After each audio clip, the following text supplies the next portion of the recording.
the Haverhill Journal, where we give you a quick look at what's happening in our city with the most interesting stories from Broadway to Bradford. I'm Lindsay Paris, and coming up, we get the history behind Haverhill's most unique pizza and learn more about the proposed Little River Dam project. But first, high school students from all over the North Shore and Merrimack Valley presented their entrepreneurial ideas at the UMass Lowell iHub in December for the 2021 Wrist Difference Maker Challenge. Students represented their chapters of DECA, or Distributive Education Clubs of America, which encourages the development of business and leadership skills through competitions such as this one. Challenge participants spoke to the Journal about how these projects are preparing them for a successful future.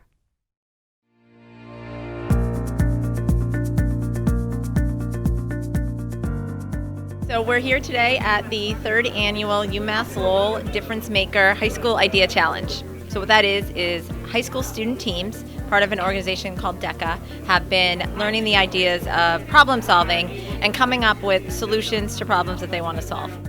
Before we get started, I would like to pose this question to all of you. How many of you guys have had braces or know someone who's had braces? All right. How many of you are aware of the complications that are faced post-treatment? All right. I&M Solutions is basically a paste-like product that is aiding to problems like discoloration and just other dental complications that are in the marketplace, and they weren't addressed by a lot of previous products, so we're trying to address that with a more affordable solution. This is through our entrepreneurship class, and I've found that it provides an opportunity for us to grow as a person and learn more about the business field in general. We're pushed to create new things and market products.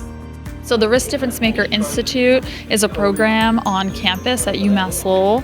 We're an entrepreneurship program focused on engaging students of all majors, disciplines, and years in school in creative problem solving, innovation, and entrepreneurship. So about 3 years ago, Difference Maker collaborated with DECA and high schools around the region to launch a Difference Maker Idea Challenge focused on high school students. So the prizes for this morning's event, they're sponsored by DECA. The first place is $500, the second place $300, and the third place $200. The students can use that money towards their idea if they wish to do so, and Difference Maker will be there to support them through that process. Raise your hand if you've ever heard your teenager, or if you're a teenager yourself, say, "I'm hungry, I'm tired," or "there's nothing to eat at home." Well, our product is ZooMix, and it's made by Gen Z, specifically for Gen Z, and it's a trail mix or a bar that we have, and it brings energy to students who either have lunch really early in the day or later in the day. It's so exciting to be able to present to a legitimate audience of welcoming people who are ready to listen. It's really useful to get the critique from other people. There are some parts of our business that we overlooked that are very critical, and we were pointed out those, so it's definitely a great resource for expanding and making our business better. the first place team is ZooMix. We're super happy that our team placed first in our first rocket pitch. I hope the kids take it forward a little bit more. We have some great ideas to bring it back into the school. Looking at the kids' faces, they were surprised, but I wasn't. I was blown away by their prototype product, and I think that's what sealed the deal for them. This class is my entrepreneurship class. They're all seniors, and I have 7 total groups, so there's 15 students across the entire class, and they all competed for spots to be able to compete today. I take DECA because I've been doing it since freshman year, and ever since that I've learned more and more about how to start a business or understand a business. It's obviously a really exciting opportunity because most kids can't say they did this. So it's obviously really cool. I also learned new skills like presenting skills. They're able to actually test their true marketing and problem-solving presentation skills for something that matters instead of it just being a case study out of a book. In my role with UMass Lowell, the Innovation Hub, we support startup companies, entrepreneurs, and small businesses. So seeing them at the earliest phases, these high school kids who are future entrepreneurs, is really exciting. And they build these skills now. These are future entrepreneurs that will hopefully be part of the iHub someday. I I think it's amazing to be able to speak in front of all these distinguished people and just have an opportunity to really get our thoughts out there and feel what it is to be an entrepreneur. We're both planning to pursue some sort of business major, so it's really exciting to actually have hands-on experience with this, and this is a great opportunity to actually pursue that. Thank you for your time. Are there any questions? You can find more information on the RIST Difference Maker Institute at uml.edu/innovation-entrepreneurship/difference maker. DECA chapters are open to students at local high schools, including Haverhill High and Whittier Tech. The Little River Dam is a 200-year-old piece of Haverhill's industrial history that still stands next to the old mill by the Winter Street Bridge. Now there is talk of removing the dam due to concerns about flooding and ecological damage. But some citizens are worried it could make problems even worse. The Journal spoke with experts involved in the Little River Dam project for more information.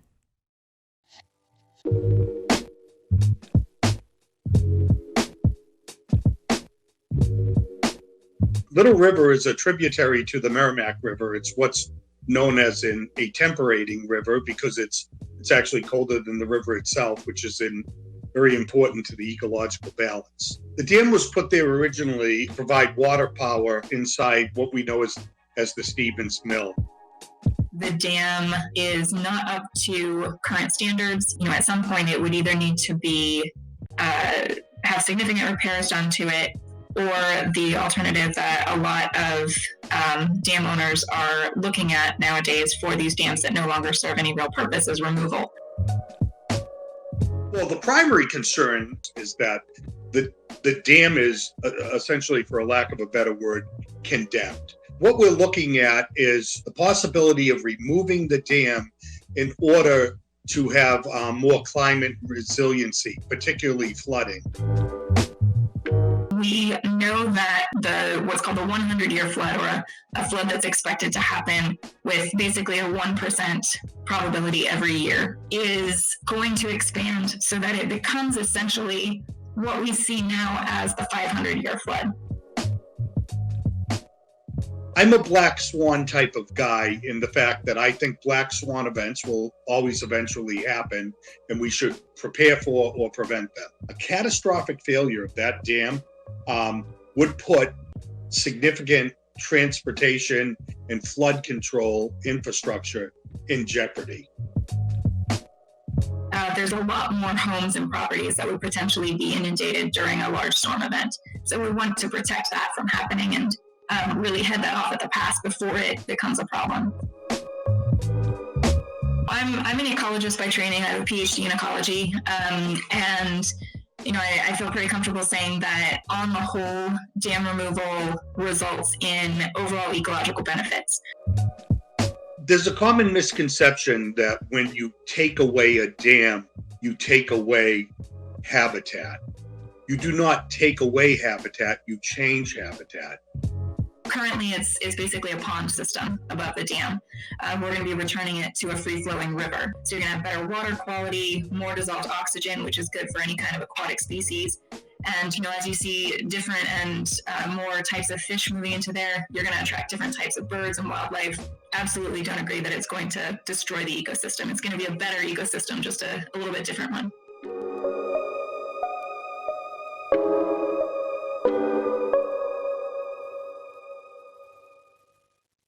You can download the final report for the Little River Dam Removal Feasibility Study by clicking on the link right on the homepage of the City of Haverhill's website at cityofhaverhill.com. NAPOLI'S Pizza. It's been a Haverhill institution since 1945, and when news broke that it was going up for auction, the Haverhill Journal's resident pizzaholic, Matt Belfiore, had to go and get the lowdown on everything there is to know about the most unique and beloved pizza in the world.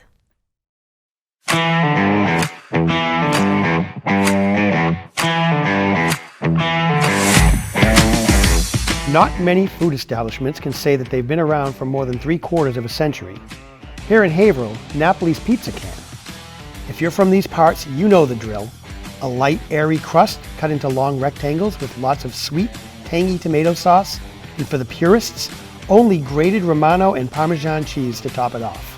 Its unique style has been a local staple for generations. Recently, however, word got out that the citywide institution would soon be going up for auction, potentially putting its operation in question. For a guy like me who's been eating this stuff for his entire life, the thought of a world without Napoli's is just this side of terrifying. I figured it was high time the Haverhill Journal came down here to pay tribute to what I consider to be the greatest pizza in the world. And when I say great, you better spell that G-R-A-T-E. I am the owner of Napoli's Pizza, and I've owned it since September 1st of 2015. Billy Coco started this in 1945. His mother had 3 sons, so he had a couple of brothers. The 3 brothers had 3 different recipes from their mom, who was from Naples. So Billy Coco was the first owner. I guess he worked at Western Electric, so this was kind of his weekend thing. He only did it as a side thing to get his daughter through college, so I've been told. People always remember going back down to the street, he put it in cake boxes. It was greasy, it was messy, he didn't care. It was all flavor.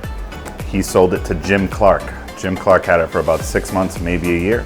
Jim Clark then sold it to Susan and Ron LaPlume, and they owned it up until I purchased it from them in 2015. So I'm the 4th true owner of Napoli's Pizza. The way everything is made is very different than any other pizza shop.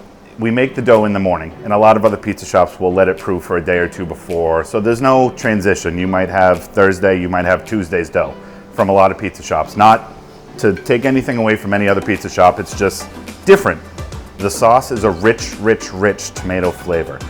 Our sauce isn't prepared like anybody else makes their pizza sauce. Even if I gave you a spoon right now and you just tried just the sauce, you would taste the difference. I stand behind our sauce. The grated cheese, Parmesan and Romano. Romano's got a real strong flavor. It's not bland like mozzarella, so it stands in its own lane. When you Google something or you use Siri, hey, find me a pizza shop, we don't stand out. And that's okay, but if you try a bite, you're gonna know the difference. You're gonna know where you got this slice of pizza, even visually looking at it. There's not one pizza in Haverhill, or that I know of, that looks like our pizza. So what it means to the city of Haverhill is we've been here forever. Forever. But don't take my word for it. Don't take Chad's word for it.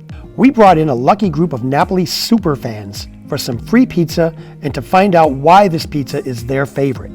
I grew up on Napoli's Pizza. My dad has grown up in Haverhill. He's a humongous fan of it. He's been eating it since he was a boy, and we've just been having it since we were kids. I grew up on it. Every Friday we would get pizza from Napoli's. I've been a fan of Napoli's Pizza for at least 6-7 months now, and the first time I took a bite out of it, my head exploded. Napoli's blew my family's mind away. The fact that it's fresh, that already outranks any other pizza place that's in the local area. It's rectangular, which I've never had a rectangular pizza before. It's delicious, and then the best thing about it is being able to stick it in the fridge and have it again in the morning. So my dad lives in Clearwater, Florida, and every time I go to visit him, a couple times a year, he says, "Can you please bring me Napoli's Pizza?" So I wrap every single piece up individually, and he just gobbles it up. As soon as I get there, that's the first. He doesn't even want to see me first. He wants to see the pizza first. My first thought when I was going to get sold, I was a little bummed out because I wanted this to go up longer for about it's been up for 77 years now. I wanted to go longer, like about 100, 200 years. I honestly found out that Napoli's was going, either selling it or going up for auction through Facebook, which was a complete bummer. That is not okay, definitely not okay. The next person that either buys Napoli's or wants to manage it over, we hope that it sticks to everything that Chad has been doing. He is great with customer service, he's great. My kids even call him up and order their own pizza. They don't need me to do it. And what about Chad? Why is he selling, and just what does the future hold in store for him? So I got engaged in October of last year, 2021, and I'm selling because I'm just ready to start maybe a family, be with my fiance, spend time together. I have mixed emotions regarding the end of my time here. My customers are like family. I have so many of them, first name basis. We text, we joke. So I just want to say thank you to the city of Haverhill for the last 14 years. You guys have been awesome. I'm going to be here probably till the spring, possibly early summer. Please stop by, say what's up. I'd love to see everyone before I go. It's been an honor serving you guys the last 14 years, but it's time to wrap up this chapter of my book. So thank you guys so much. You've been awesome. As for me, I've been eating Napoli's Pizza for over 50 years, and I've never known a time when it didn't exist. Chad's done a great job of keeping the tradition going, and here's hoping someone else comes along to keep the torch burning. For the Haverhill Journal, I'm Matt Belfiore. Got a corner piece too.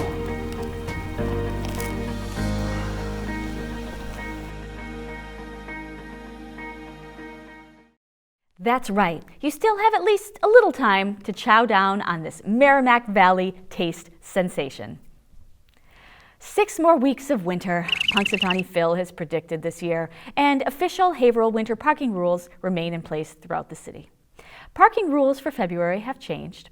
Until further notice, all vehicles should continue to park on the odd side of streets during the hours of 6 p.m. to 6 a.m. The winter parking ordinance is in effect until April 1st. For updates, visit the City of Haverhill's website at cityofhaverhill.com. If you have a story or event you'd like to see featured on the Haverhill Journal, call us at 978-372-8070 or email info@haverhillcommunitytv.org. And don't forget to like us on Facebook or at our HC Media YouTube channel. And that's what's happening in Haverhill this month. I'm Lindsay Paris. Everyone have a wonderful Valentine's Day, and we'll be back in March. See you next time. Good night.